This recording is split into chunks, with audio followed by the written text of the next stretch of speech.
오늘 제목은 영원한 평생의 응답을 찾는 길이란 제목입니다. 그 시편을 읽어보면은 이 본문에 23편에 보면요, 주께서 내 원수의 목전에서라고 할 때 그 원수는 나한테 고통을 안겨줬던 어떤 사람을 말하는 게 아닙니다. 이거 이제 여기서 어떤 분이 그렇게 얘기하는 분이 있더라고요. 하나님이 어느 날 내가 미워하는 인간 앞에서 딱 나한테 그 원수가 막 부러워할 만한 축복을 줄 거다. 여기서 말하는 원수는 그 사람을 말하는 게 아니고요, 사단을 얘기하는 겁니다. 사단 앞에서 내게 하나님이 상을 차려준다는 얘기죠. 뭐냐면 하나님이 주시는 응답으로 흑암이 꺾인다, 이런 말이죠. 그리고 또 하나가 6절에 보면 내가 여호와의 집에 영원히 살리라, 이 말은 이제 나중에 죽은 다음에 천국 가서 영원히 산다, 또 이렇게 이해하는 분이 있는데 그게 아니고 지금 하나님과 내가 함께하는 이 자체가 여기 이곳이 바로 천국이라는 얘기죠. 하나님의 집이다라는 얘기를 합니다. 그렇게 이해를 해야죠. 그러니까 이 본문을 어떤 경우는 이렇게 이제 영적인 의미로 해석이 안 되고 이거를 그냥 글자적으로 해석하는 경우가 많거든요. 근데 사실 이 시편은 약간은 노래 가사입니다. 원래 이게 노래 가사거든요. 이게 이제 악보가 없어 그렇지 이제 이게 노래 가사거든요. 그러니까 이게 굉장히 시적으로 기록된 겁니다. 그죠? 이제 그런 부분을 여러분들이 이해하시면서 오늘 말씀을 들어보야 되겠습니다. 자, 이번에 이제 그 핵심 때 유 목사님이 그 말씀을 했어요. 앞으로 그 강사단, 이제 메시지하는 목사님들, 그리고 사역자, 이제 실제로 복음 전하는 사역자들에게는 두 가지를 좀 알려야 되겠다, 이런 말씀을 했어요. 두 가지를 점검할 것이다. 다시 한번. 그러니까 강사단을 재교육한다, 이런 뜻이기도 하겠죠. 그게 뭐냐면 첫 번째는요, 가이사라 빌립보 지방에서 고백했던 그 내용에서부터 저 로마까지 이렇게 얘기를 했어요. 그게 무슨 얘기냐면 가이사라 빌립보 지방에서 예수님이 했던 거 여러분 잘 아시죠? 사람들이 나를 누구로 하느냐. 그때 이제 세례요한, 엘리야, 에레미야 선지자 중에 하나 이런 얘기를 했잖아요. 그런데 그때 베드로가 주는 그리스도시요 살아계신 하나님의 아들이십니다. 했던 이게 굉장히 중요한 사건이에요. 이게 예수님 사역의 아주 전환점이 되는 사건인데, 이 얘기는 뭐냐면 그리스도를 얼마나 정확하게 전달할 수 있는가, 얼마나 정확하게 그리스도가 이해돼야 되는가. 그러면 그 반대로 이해가 잘못되면 어떻다는 거죠? 사회개혁자처럼, 때로는 신비주의자처럼, 때로는 박애주의자처럼, 때는 인격을 수행하는 어떤 인격자를 만드는 것처럼 이렇게 신앙생활을 해서는 안 된다는 거죠. 우리도 모르게 예수 믿으면 그래도 그렇지 인격을 수양해야 돼. 그러면 이게 인격을 강조한 건 아닌 것 같아도 사람은 본질적으로 영적인 것보다 육신적인 쪽으로 흘러갑니다. 묘하게 그래요. 사람이 이게 듣다 보면요, 나중에 갈등하고 하는 거 보면 영적인 것 때문에 갈등하는 사람이 없어요. 다 육신적인 것 때문에 상처받고 육신적으로 서운하다 하고 그것 때문에 믿었는데 믿는 도끼에 발등 찍혔다는 둥 이런 얘기를 하거든요. 그렇게 말하면 성경에서 사람 때문에 무너질 것 같으면 성경에 믿음의 사람은 한 명도 없을 거예요. 우리 알잖아요. 요셉은 형들한테 그렇게 상처받았는데 그거 다 일일이 그거 따졌으면, 그리고 사무엘 같은 교회 갔는데 엘리 제사장 이상했잖아요. 그 아들들도 이상하고. 그 아들들은 어떤 줄 아시죠? 엘리 제사장 아들들은요, 헌금 딱 하면요 제일 먼저 훔쳐가는 것들이 그 두 아들이었어요. 홈니와 비느하스라고 해가지고 성전에 바친 그 제물 있잖아요. 그거 제일 양고기를 바치면 양고기 중에 제일 맛있는 거를 자기들이 갖다가 먹고 막 그랬다니까요. 그러니까 이런 짓을 했다고요. 그럼 그거를 그때 당시 사무엘 같은 사람이 이렇게 봤으면요, 시험 들어서 한 100번은 시험 들었을 거예요. 그런 식으로 어떤 인격적인 부분들을 신앙의 기준으로 삼다 보면 나도 모르게 믿음 생활이 서서히 이상해집니다. 그러니까 뭐냐면 복음을 전했는데 어디다 포인트를 두느냐가 되게 중요해요. 그리스도 얘기했는데 묘하게 포인트가 삶에 두는 경우가 있어요. 삶은 사실은 강조를 안 하는 게 아니고 그거는 따라오는 겁니다. 되어지는 거예요. 진짜 은혜 누리면 따라오는 겁니다. 여러분 그거 아시잖아요. 그렇게 게을렀던 아가씨가 사랑하는 남자가 생긴 날부터 그렇게 부지런해졌다고. 네. 자, 그게 무슨 얘기냐면 여러분들 정신 차리라고 지금. 자, 이게 뭔가 내 중심이 바뀌면 삶은 바뀌게 돼 있는 거예요.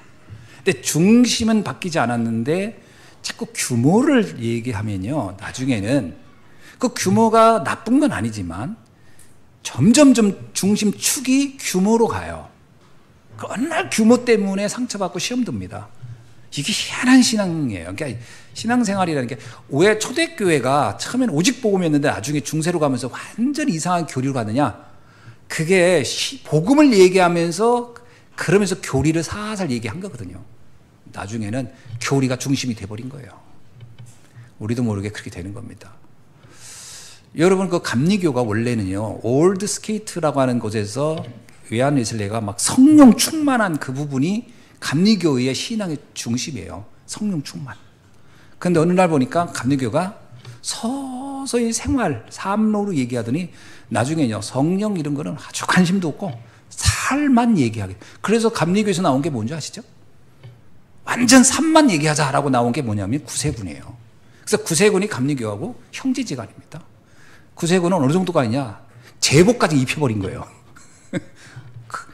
그렇게 살아야 돼! 그래가지고. 이렇게 가는 거거든요. 그래서 복음을 전하는데 오직 복음해야 된다라는 거예요. 여기에 대해서 의문이 있으면 안 돼요.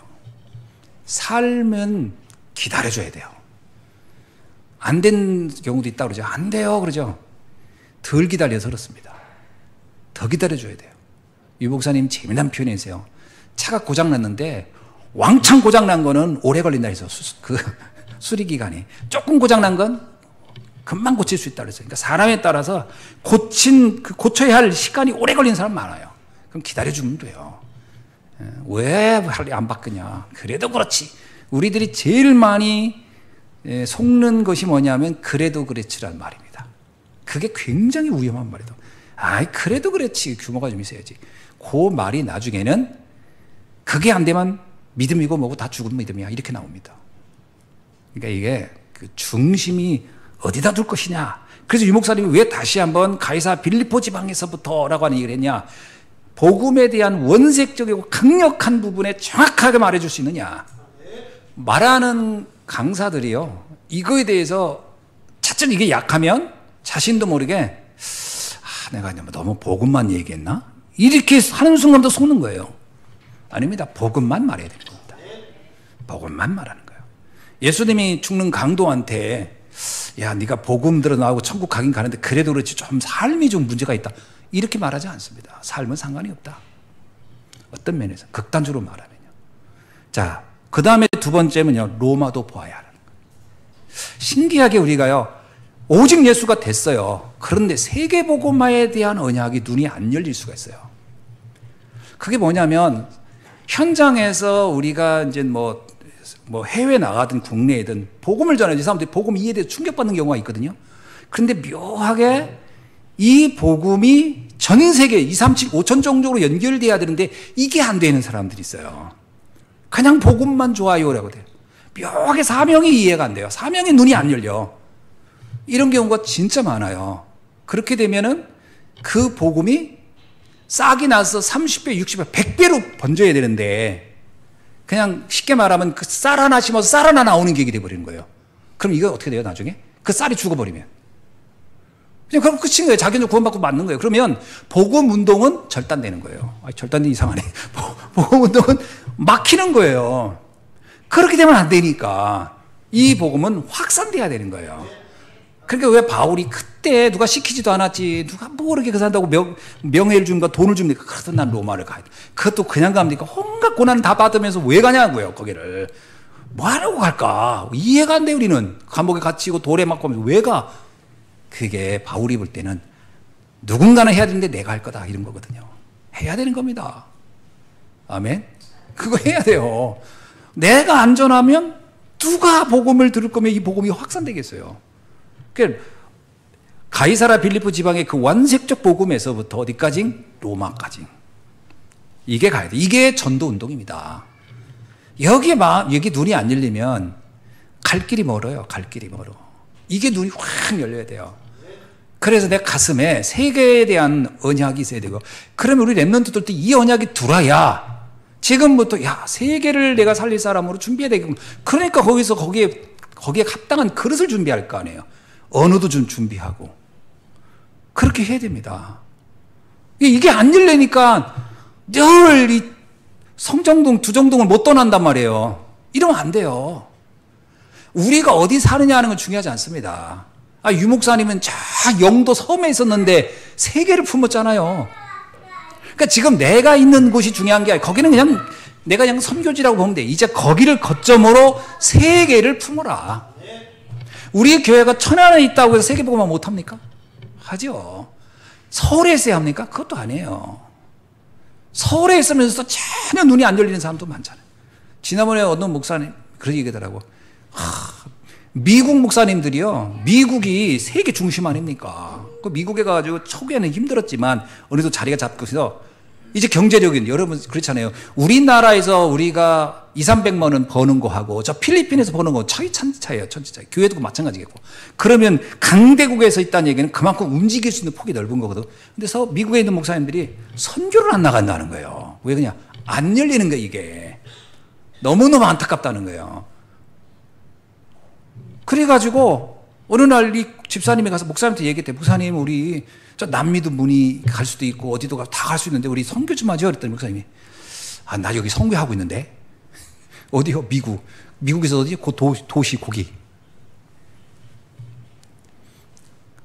어느 날 목사님이 그 얘기 듣더니 고민을 했나 봐요. 목사님이 하나 기도하고 했나 봐요. 어느 날 집사님 부르더래요. 가만히 생각하니까 집사님 말이 맞는 것 같다고 이제 선교하자고. 그다음부터 움직이기 시작해가지고 뭐 남미로 어디 지금은 엄청나게 많은 선교문이 열렸다는 거예요.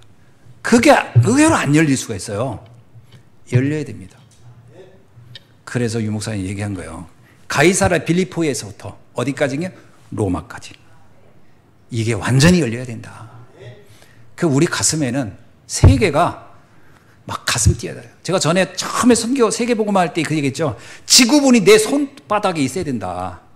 내 손 위에 있어야 돼요. 여기서 이번에는 어디 유럽을 갈까? 남미를 이런 예정되어야 되는데 이거 어떤 사람 여기서 서울 한번 가려고 해도 그냥 뭐 입고 가지, 뭐 신을까, 뭐 표는 어떻게 이러다가 못 가는 사람이 태반이란 말이죠. 그만큼 이게 스케일이 안 열리는 거라. 세계복음화의 눈이 확 열려야 됩니다. 아멘. 그 전에 얘기 한 번에 안 했나요, 제가? 중국도 그렇고 카자흐스탄도 그렇고요. 막 기차 타고 몇 시간이 갔다 오고 한 걸 보면서 내가 느낀 게 뭐냐면, 왜 한국에서는 1시간만 넘으면 멀다고 했을까? 이 거리 개념이 너무 이상한 거예요. 미국에서는 슈퍼 갔다 오는 것도 몇 시간 차를 끌고 갔다 온다는데, 슈퍼마켓 휴지 하나 사러 갔다 오는 것도. 근데 우리는 1시간 거리가 되면은 상상이 안 돼. 거기는 아예 선교 대상도 아니야. 어느 정도 우리는 짧으냐. 아파트 안에다 교회 짓고 그 아파트 사람만 전도해. 얘기했죠? 저기 홍성에 어느 교회가 두 마을이 있었대. 이쪽 마을도 있고 이쪽 마을도 있는데 이쪽 마을에 처음에 개척을 한 거야. 그래서 이 목사님이 이쪽 마을에 교회가 없으니까 이쪽 마을 사람도 지금 교인이 나오고 이쪽에서 한두 명 오니까 이 교회를 가운데 세우자. 그래서 양쪽에 다 오게. 그거에 성공했을까요? 안 했을까요? 실패했대잖아요. 이쪽 마을의 사람들이. 왜 교회를 거기 가운데 세우냐고. 우리가 얼마나 먼데. 거기 너무 멀다 이거야. 네? 우리는 바로 요 문 앞에 있어야지. 이야, 그래서 그게 몇 시간 되는 줄 알았더니 걸어서 15분 거리. 그게 멀다고 거기로 가면 안 된다. 그래서 교회를 못 옮겼대요. 이 정도 수준이면 세계복음화는 거의 꿈도 못 꾸는 거지. 꿈도 못 꾸는 거지. 그래가지고 어떻게 살아? 네? 그러니까 우리가 로마를 가슴에 품어야 할 줄로 믿습니다. 자, 그러는 중에 이런 일을 할 사람들이 앞으로 누가 세우냐? 랩런트여야 돼요. 그 랩런트들이 세계복음화의 꿈이 안 열리면 진짜 곤란하거든요. 지금 우리 세대들이 얼마나 바뀌었어요? 우리 세대도 이미 우리 할머니 세대하고 우리가 얼마나 바뀌었어요? 그러면 우리 다음 세대는 얼마나 바뀌겠어요? 지금 우리나라에 이번에 쿠바하고도 대사관을 이제 드디어, 그래서 전 세계에서 우리나라하고 그 외교 관계가 안 된 나라는 전 세계 3개 나라밖에 없대요. 팔레스타인, 시리아, 아프가니스탄인가? 뭐 이렇게. 북한은 당연히 안 됐지만. 그 외에는 거의 190 몇 개 나라가 지금 우리하고 다 이제 왕래할 수 있는 나라예요. 그 중에 전 세계에서 무비자로 갈 수 있는 나라가 얼마나 많은지 몰라요. 무비자. 여러분, 요번에 우리 김수현 성도님이 한국 분인데 비자를 이제 중국 비자를 가지고 있는 거예요. 아니, 중국 여권을, 한국 여권을 안 바꾸셔서 나중에 중국이 이제 강대국이 될 때를 생각하고. 근데 이분이 필리핀 한번 가려고 하는데 지금 서류가 18개가 넘어. 와, 진짜 막 필리핀 한번 가는데 그 중국 여권 가지고 어느 정도 까다로운 줄 아세요? 여권 사진을 찍어서 보냈더니 요 가운데 이 줄이 안 보인다고 다시 찍어보내. 요거 안 보인다고. 그리고 뭐 초청장이 구겨졌다나? 구겨져서 하는데, 아니 뭐 이런 게 다 있어. 그럼 그거 뭐 풀미게 가지고 데려가지고 내야 되나? 아니 이런 종이를 어떻게 이렇게 내요? 이렇게 접지. 근데 이 접어서 안 되는데, 접어서. 야, 진짜 상상이 안 돼. 근데 우리는 어때요? 우리는 그냥 들고 들어가면 다 프리패스예요. 그게 얼마나 웃기냐면, 이제 내일 모레 러시아 가겠지만, 처음에 내가 러시아 그 민보도 들어갈 때 공항에서 내려가지고 여권 하나 들고 들어갔다. 우즈베키스탄 사람들이 러시아 갈 때도 보니까 뭐 보는 거 많더라고요. 근데 우리는 그냥 여권 하나 달랑달랑 들고 가서 딱 냈더니 안 들어 보내주는 거예요. 왜 그랬더니 비자를 내야 된다고. 우린 무비자다 그랬더니 이 사람이 못 알아들어. 왜 한국이 무비자냐 이거지. 알고 봤더니 그 민보드에 한국인이 한 번도 안 들어갔더라고. 그래서 저기 다른 데 연락 좀 해보라고 그랬어. 그때 전화 막 하더니 만든 것 같대. 그래서 들어가도 된대. 그래서 그때 처음으로 이제 한번 비자 얘기 꺼내가지고 이 사람들이 이렇게 모르나 할 정도. 그게 무슨 얘기냐면, 우리가 전 세계 복음운동 하기에 너무너무 하나님은 이미 문을 다 열어놓은 거예요. 근데 이걸 우리 랩런트들이 이런 엄청난 축복의 현장이 지금 펼쳐놨는데, 쉽게 말해서 하나님이 세계복음 할 수 있는 문을 다 열어놨는데 안 가. 갈 생각을 안 해. 그러면 곤란하잖아요. 가야 됩니다. 랩런트들이 세계복음화에 대한 언약이 명확해야 돼요. 이런 지도자를 만들어야 돼요. 그런데 왜 이게 안 되냐?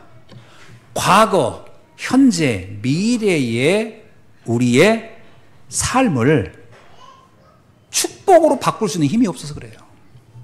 과거는 어때? 대부분이. 과거 어려운 일이 있을 수 있어요. 힘든 일이 있을 수 있어요. 거기에서 한 발짝을 못 벗어난다? 그럼 곤란한 거예요.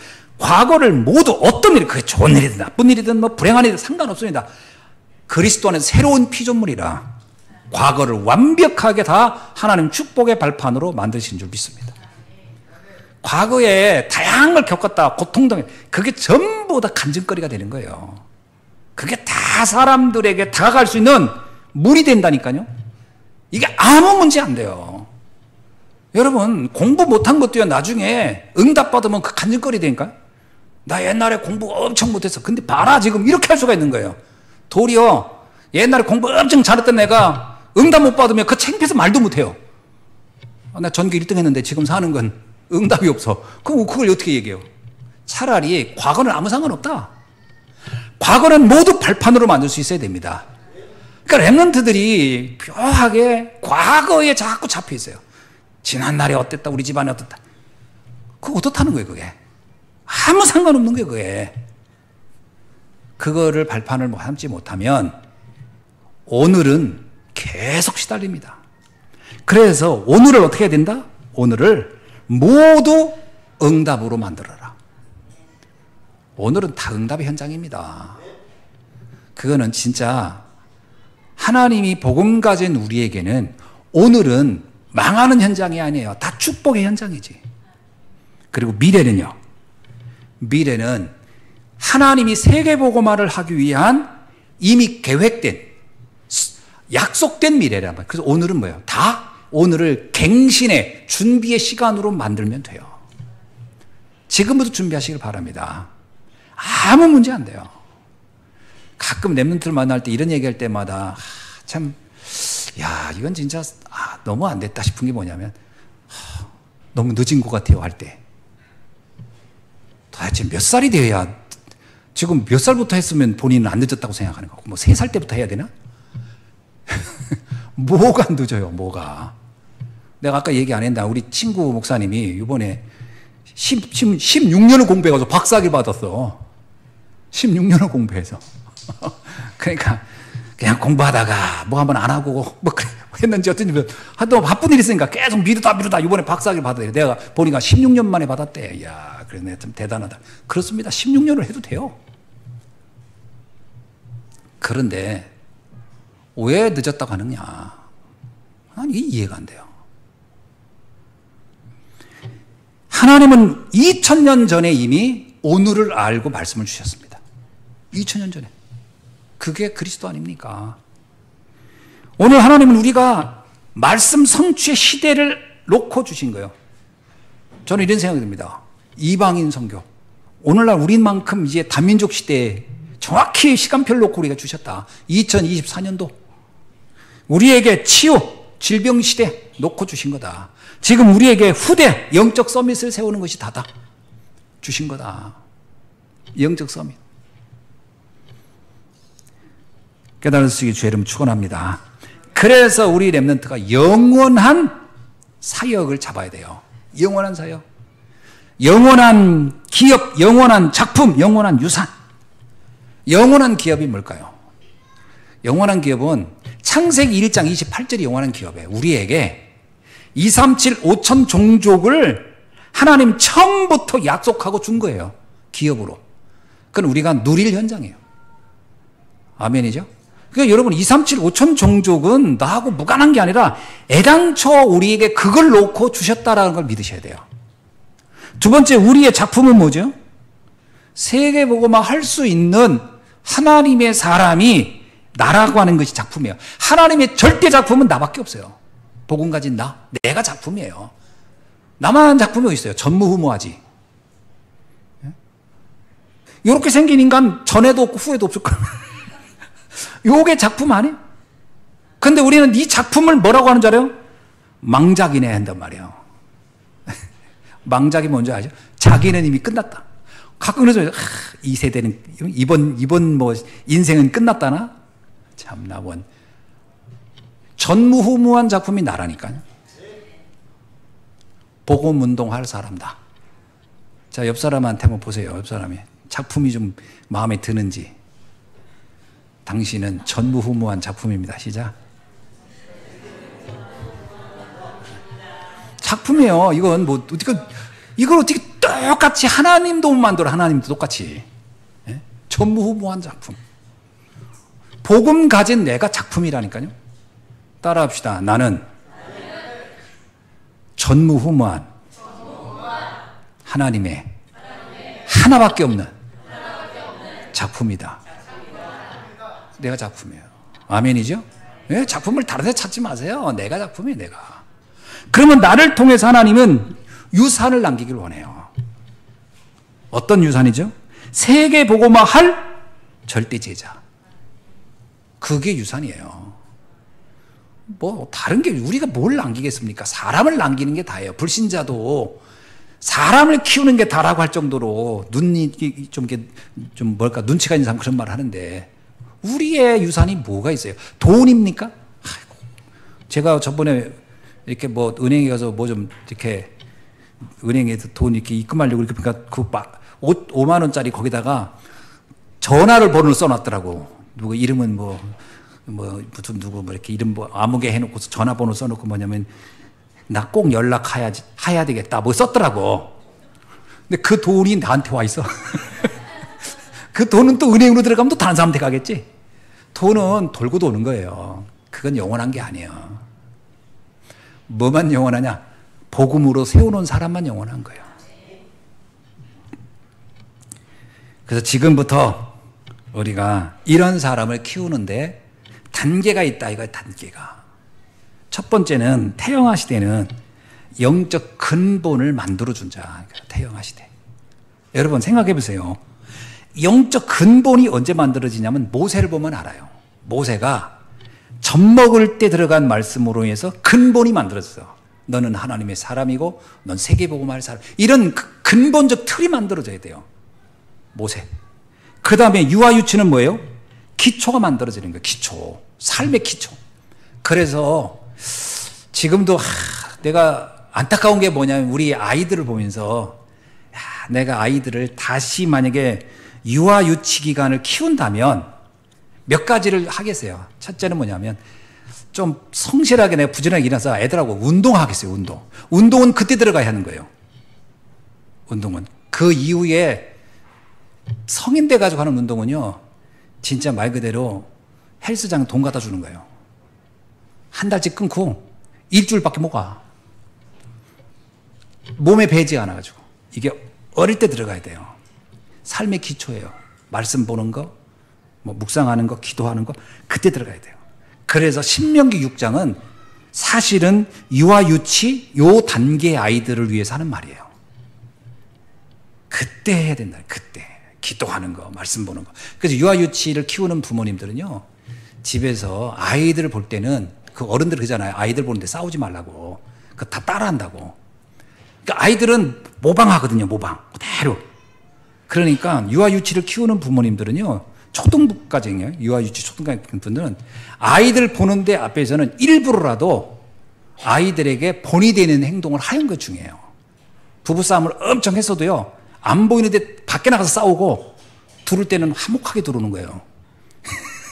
애들 보는 대로 하니까. 그럼 뭐예요? 책 읽는 거요. 글자를 내가 못 읽어도 읽은 척이라도 하세요. 이렇게. 그 애들은 본받아서 자기들 읽어.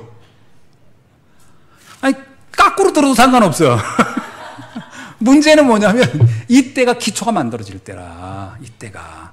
그러니 만약에 이 기초 만들어질 때 맨날 핸드폰 이러고 앉아있으면 아이는 기초가 이거밖에 안 만들어지는 거예요. 그때 기초 만들어지는 거거든. 모든 기초. 말씀 보는 거, 예배. 그러니까 예배도요, 사실은 언제 예배 드리는 거를 보여줘야 되는지 아세요? 중학교 들어간 아이를 데리고 와서 예배 보여주면 애들 별로 관심 없습니다. 어떤 면에서는요, 유아 유치 초등부 때, 요때 있잖아요. 유아 유치 초등, 요때 예배 드리는 걸 보여주는 거예요. 아, 예배는 이렇게 드리는 거구나. 그래서 저는 아이들이 막 떠들고 그러는 거요. 저는 전혀 관심 없습니다. 스트레스 안 받아요. 전혀. 아까 아이들 우리 막 왔다 갔다 하고 놀고 그랬잖아요. 저는 그냥 이뻐요. 내가 할아버지가 좀 돼서 그런가 이제 무조건 다 이뻐. 애기들이 왔다 갔다 다 이뻐. 그리고 우리 교회가 살아있다는 거니까. 그렇죠? 절간 같으면 안 되잖아요, 교회가. 막 애들이 떠들고 막 그래야 돼요. 상관없어요, 저는. 여러분 듣는데 불편할는지 모르지만. 그러나 무슨 얘기냐면 아이들이 와서 예배 드리는 거 본다는 건 최고예요. 기도하는 거, 예배 드리는 거, 찬송하는 거 다 보면서 따라하는 겁니다. 기초를 만들어주는 거예요.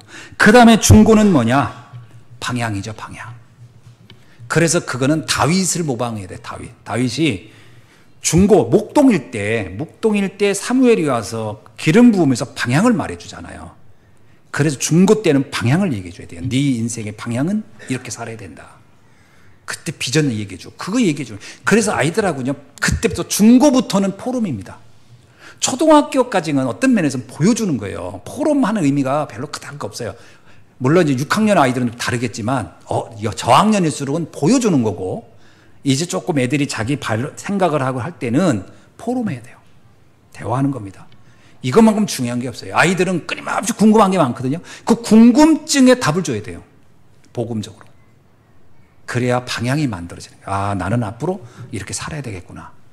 근데 아이들이 그런 것이 없다는 얘기는 안타까운 게도 그 아이는 분명히 그런 궁금증과 갈증이 있는 그 나이가 있었을 텐데 부모들이 바쁘다는 이유로 한 번도 거기에 반응 안 해준 거예요.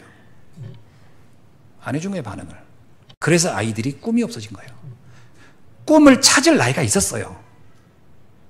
뭔가 막 많은 것들을 알고 싶은 나이가 있었는데 요 시기를 부모님들은 방치한 거예요. 방치한 거예요. 다 이유는 있지. 뭐 바빠서 어떻다. 뭐 살기가 어렵다. 그거는 내 입장이고 그 아이의 입장은 그 아이는 그때 들어야 되는 거였어요. 그걸 포럼해야 할 나이였어요. 그거를 개인이 못하니까 교회가 해야 돼 지금. 개인은 이런 얘기를 아무리 해도요 부모님들은 여전히 삶이 고달퍼요. 잘 안 된다고. 특별한 사명 있는 사람 아니면. 저번에 어떤 분 얘기 들으니까 자기는 그 공부를 어떻게 이렇게 어릴 때부터 공부를 했냐 그랬더니 하는 얘기가 아버지가 아침에 일어나면 늘 책 읽었고 언제나 독서를 얘기했고 그랬대요. 차를 타고 가도 그렇게 위인전 얘기했고 그런 분이 있더라니까요. 그거는 그 아버지도 그 할아버지가 그렇게 했더라고. 그러니까 집안이 그런 집안이야. 그러니까 그게 또 자식에게 넘어간 거지. 그게 아닌 한 우리는 그런 얘기 못 들었잖아요. 맨날 돈 얘기하는 것만 들었잖아요. 그러면 어떻게 해요? 교회가 해줘야 된다는 거예요. 교회가. 그래서 교회 시스템을 금토일 시대를 열어라는 말이 여기 나오는 거예요. 그리고 나서 기성세대는 뭐예요? 기성세대는요, 명확한 미션 잡는 겁니다. 기성세대는. 망대, 여정, 이정표라는 것은 내가 가야 할 완벽한 내 미션이 나왔다는 거예요. 무엇을 하다 갈 건가. 그게 오바다 보세요. 오바다. 100명의 선지자 지켜주고 갈렙, 여호수아 명백해요. 내가 할 미션이 명확해요. 그리고 엘리사, 다니엘, 에스더, 디모데 이런 사람들은 다 성인, 기성세대가 되어서 망대, 여정, 이정표를 잡은 사람들이에요. 우리는 뭘 잡아야 되죠? 셋들이에요. 일천망대. 이게 우리에게 준 미션이에요. 그래서 우리 기성세대의 망대, 여정, 이정표는 복잡하게 생각할 거 없습니다. 이 시대 하나님이 주신 셋들 있는 교회를 세워서 우리 후대를 세우는 일이 우리에게 준 이 시대 최고의 미션이라고 잡으면 돼요. 이건 놓고 하는 겁니다. 이걸 한마디로 망대, 여정, 이정표라고 봅니다. 근데 망대, 여정, 이정표를 뭐라고 했냐면 내 가슴 속에 그 생각이 없다는데 누가 그걸 놓고 얘기한 줄 알아듣겠냐. 가슴에다 먼저 담아라. 내 가슴에다 담아라. 그게 안 담기거든요. 왜? 그건 우리가요, 막 돈 벌자, 뭐 집 좀 집 좀 넓히자, 뭐 자동차 좀 바꾸자. 이거는 안 시켜도 말 안 해도 내 가슴에 이게 담겨져 있어요. 그런 게. 담겨져 있다니까? 그건 육신적으로 아예 타고날 때부터. 왜냐하면 창세기 3장, 6장, 11장을 가지고 태어났기 때문에. 그런데 하나님이 원하는 그 세계복음화의 여정의 망대는 말해주지 않으면 안 생겨요. 말해야 돼. 막 듣고 또 들어야 돼. 그게 그나마 그런가 그러지. 죽으라고 들어도 될까 말까요? 그렇죠? 계속 안 들어보세요. 어느 날 보면 나하고 아무 상관없는 얘기처럼 들려요. 그래서 우리가 그거를 내 영혼에 심어라. 잘 박힌 모처럼 박아라. 막 이런 얘기를 계속 하는 거예요. 유 목사님이 진짜 저분이 메시지를 하는 거 보면 나는 우주시대 얘기가 언제 나온 줄 아세요? 우주시대가? 제가 너무 신기해가지고 내가 써놨어. 우주시대.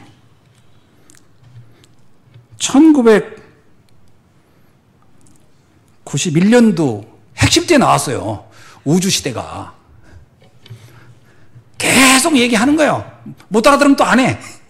얼마 있다 또 해. 왜죠? 각인시켜야 되니까. 그럼 세 가지 뜰은 했을까 안 했을까요? 했어요. 10몇 년 전에. 다 했던 거예요, 저게. 영원한 기업 작품 유산 했을까 안 했을까요? 똑같이 했어요. 무슨 얘기죠? 그때 들었을 때 안 박힌 거예요. 안 박힌 거예요.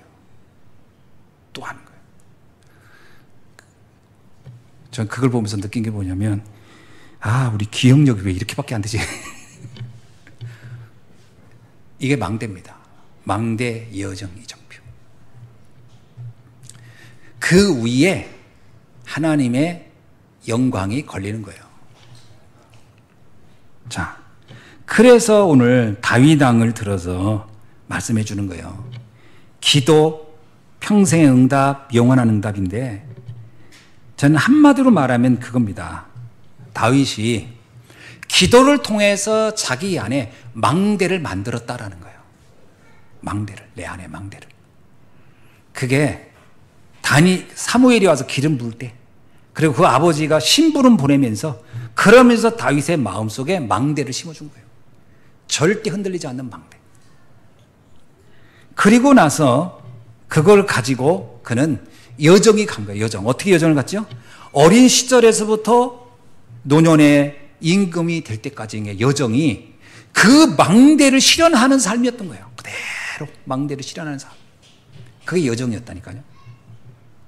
나중에 이정표는 뭐예요? 이정표는 본인이 무엇을 위해서 사냐 할 때 최종적 목적이에요. 그게 뭐냐면 일천망대와 성전 건축이었어요. 이거는 한 번도 다윗 왕에겐 변함이 없었던 초지일관된 일정된 삶이었다. 우리가 이런 얘기하죠. 우리는 언제는 이거 생각했다. 어느 날은 저 생각하고 또 어느 날 또 이거 했다가 계속 생각이 바뀌면 안 돼요. 하나님이 우리에게 준 언약은 변함이 없습니다. 세계복음화. 근데 세계복음화를 어떻게 한다? 교회 안에 셋들을 세워서, 그리고 현장에 일천망대를 세워서 가는 거야. 계속 복음으로 내 각인시키고, 세계복음 언약으로 각인시키고, 그리고 나는 그 길을 가는 거야.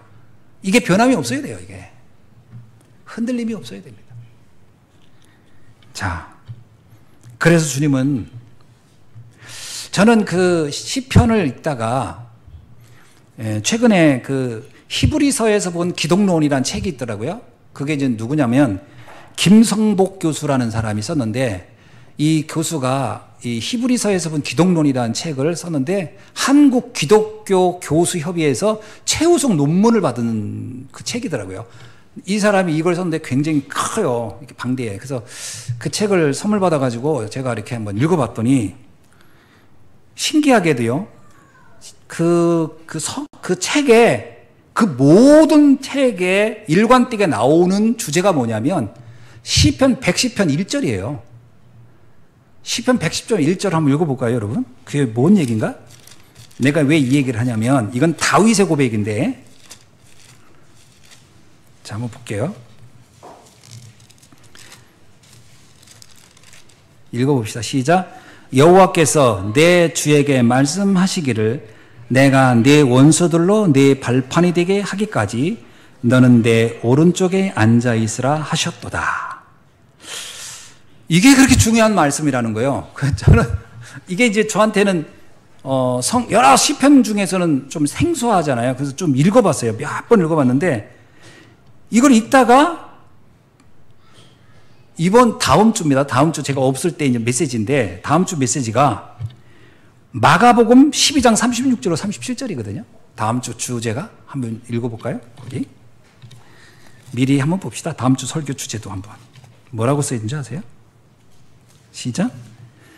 다윗이 성령에 감동되어 친히 말하되 주께서 내 주께 이르시되 내가 내 원수를 내 발 아래 둘 때까지 내 우편에 앉아 있으라 하셨도다 하였느니라. 이게 바로 그 시편에 있는 거하고 똑같은 거거든요. 그래서 저는 우연히 일치했어요. 왜냐하면 그 히브리서 기독론을 책을 읽는데 어떻게 시편 110편 1절이 그 전체 내용, 이 사람이 쓴 주제예요. 주제 전체를 관통하는데 그 중에 되게 특이한 표현을 하나 썼어요. 그게 뭐냐면 그리스도의 승귀라는 단어를, 승귀. 이게 장로교에서 쓰는 단어더라고요. 승귀가 뭐냐면 주님이 이 땅에서 구원의 역사를 이루시다가 주님의 보좌 옆에 앉으셨다가 다시 그 능력으로 세계를 통치하신다, 이런 뜻이 승귀래요. 승귀. 승천하셨다가 그의 권능으로 역사를 하신다라는 뜻이에요. 그게 승귀론이라는 말인데, 이게 뭐냐면 이제 재미난 표현이 뭔지 아세요? 36절 읽어볼게요. 주께서 내 주께 이르시되, 이렇게 나오죠. 요게 중요한 거예요. 여기서 앞에 주께서는 여호와라는 뜻이고요, 뒤에 주께서라는 것은 그리스도라는 뜻입니다. 이게 무슨 얘기냐면 하나님이 그리스도에게 말하기를, 이런 뜻이에요. 이게 이 주가 히브리어로는 다른 단어예요. 두 개가 다. 그 책에 써 있어요. 그러니까 그리스도가, 하나님이 그리스도에게 말하기를. 뭐라고 얘기하냐면요, 내가 네 원수를 네 발 아래에 둘 때까지. 무슨 얘기죠? 이 땅의 흑암을 결박할 수 있는 권세를, 내게 완벽한 왕권을 주어서 세상을 해방하고 통치하게 하겠다. 뭐 이런 얘기잖아요. 제가 왜 이 말을 왜 하는지 아세요? 다윗의 일관된 신앙의 흐름이 바로 이 하나님과 그리스도의 관계라는 거예요. 다윗의 일관된 믿음의 고백이 무슨 얘기냐면 이 땅의 흑암은 그리스도로만 정복할 수 있다. 그 얘기라는 거예요. 근데 이게 다윗의 일관된 신앙의 고백이라는 거예요. 그 고백 위에 그 히브리서 그 기독론에 보면 이렇게 나와요. 이 승기론의 믿음의 바탕 위에 성전을 언약으로 잡았고 이 믿음의 고백 위에 하나님의 나라에 대한 언약을 다윗이 잡았다. 이렇게 나와요. 전 그거 읽는 동안에 와 그렇구나. 이걸 내가 새롭게 또 깨달았네. 이렇게. 무슨 얘기냐면요. 우리의 모든 믿음의 여정은 그리스도라는 그 바탕 위에서 이루어지는 것이고 그것만이 세상의 흑암과 재앙을 막을 수 있다라는 것을 다윗도 고백한 것이죠. 그러니까 다윗이 그래서 사울이 귀신 걸려서 악신에 걸려서 그렇게 할 때 다윗이 왜 그거에 대해서 그렇게 예민하게 반응하지 않고 담담했냐. 이 비밀을 알고 있었다는 거예요. 이 원수를 발 아래 꿇게 하는 것은 그리스도의 비밀밖에 없다. 이걸 알고 있었다는 거예요. 그 사울왕을 보면서 안타까워했고 다윗이 사울왕을 누가 죽였다고 했을 때도 그렇게 분노했던 건 뭐냐면 하나님이 그에게 역사하는 그 흑암을 꺾을 수 있는 기회를 놓쳤다는 것에 대한 안타까움이었대요. 너무 놀랍지 않아요? 흑암을 결박할 수 있는 기회를 박탈당한 것에 대한 분노였다. 그게 그 김성복 교수가 쓴 글이에요. 읽어보면서요. 오, 굉장히 저는 새롭더라고요. 아, 이렇게 설명할 수도 있구나. 제가 무슨 얘기인지 아세요? 지금 우리가 영원한 평생의 응답을 찾는 길, 그게 어디에 있다? 그리스도의 권세 안에 있는 것이다. 다른 사람이 모든 세상의 다른 말을 다 해도 그거는 다 참고사항에 불과합니다. 답은 하나예요. 그리스도의 이름의 권세를 가지고 기도하는 거예요. 그것 가지고 세상을 정복하는 겁니다. 결국은 최후 승리는 복음밖에 없어요. 여기서 흔들리면 안 돼요. 우리는 자꾸 다른 뭐 뾰족한 수가 없을까? 이런 생각을 진짜 많이 하거든요. 사실 뾰족한 수는 없습니다. 복음을 붙잡고 기도하는 것밖에 없어요. 다윗이 그의 평생의 망대 여정 이정표는 이 안에 다 있었다. 자, 말씀을 맺습니다. 결론이 뭐냐? 반드시 응답을 받아야 하는 것 이유가 있어요. 첫째입니다. 중독 시대이기 때문에요. 지금이 중독 시대. 말 안 해도 아실 겁니다. 그래서 오직 복음으로 망대 여정 이정표를 세우는 금토일 시대의 응답을 우리는 놓치면 안 돼요. 두 번째는 정신병 시대입니다. 지금은 사람들을 어떤 교육이나 이런 거로 예측할 수가 없어요. 미국에서 그렇고 유럽도 그렇고 전 세계가 지금 정상적인 생각을 한 사람을 찾기가 어렵습니다. 요즘은요. 자기 입장에서 옳은 건 다 옳아. 남들은 뭐라든 상관없어. 내가 기준이야. 다 이런 식이에요. 이게 정신병 아닙니까? 어떤 절대 기준이 없어요.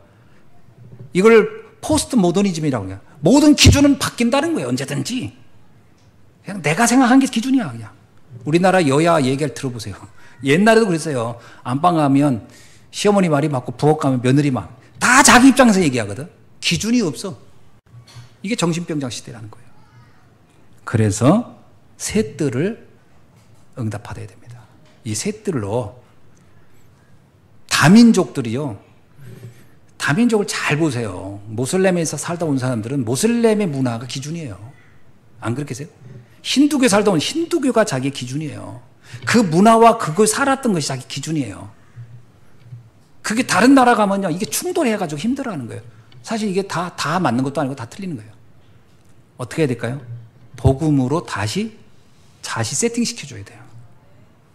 기도의 뜰 해야 됩니다. 아이들 방향 잡아줘야 돼요. 아이들이 지금 방향이 없습니다. 마지막은 재앙시대요. 재앙의 근원을 봐야 돼요. 재앙이 어디서 왔는가? 어디서 옵니까? 재앙. 흑암이 어디서 옵니까? 흑암의 근원지가 있을 거 아니에요. 뭐든지 재앙의 근원지가 있어요, 다. 그거는 그리스도가 없는 데서부터 오는 겁니다. 재앙은 다 거기서 오는 거예요, 다. 그리스도 없는 데서부터. 그래서 그걸 막는 건 딱 하나밖에 없어요. 오직 그리스도입니다. 재앙을 막는 거는 거기에 맞는 정확한 답을 줘야 그 문제가 끝나는 거지. 지난번에 우리 코로나 때문에 고생할 때, 코로나도요, 거기에 맞는 약이 딱 개발돼서 딱 하니까 그게 좀 진정된 거였거든요. 아무리 코로나 이렇게 했는데 우리나라 한때 그랬잖아요. 코로나 막 터졌을 때 김치국물 먹어야 된다고. 김치 먹어야 된다고 막 그랬잖아요. 그 김치 그 한 사발 아니 한 독을 먹어보세요. 그 낫나. 그 원인에 적합한 처방이 들어가야 낫는 거지. 김치국 먹어도 되겠어요? 그것처럼 우리가 흑암의 진원지는 그리스도가 없는 데서부터 그리스도만이 흑암을 막을 수 있다. 이걸 정확히 알고 있어야 돼요. 이거 가지고 우리는 다시 한번 받아야 할 응답이 너무 많습니다. 기도하겠습니다. 하나님 감사합니다. 영원한 평생의 응답을 찾는 이 길, 오늘 주신 말씀 붙잡고 날마다 현장을 살리는, 나와 가문과 교회와 현장과 세계 살리는 일에 쓰임받는 제자의 길을 걷게 하여 주옵소서. 예수님의 이름으로 기도하옵나이다. 아멘.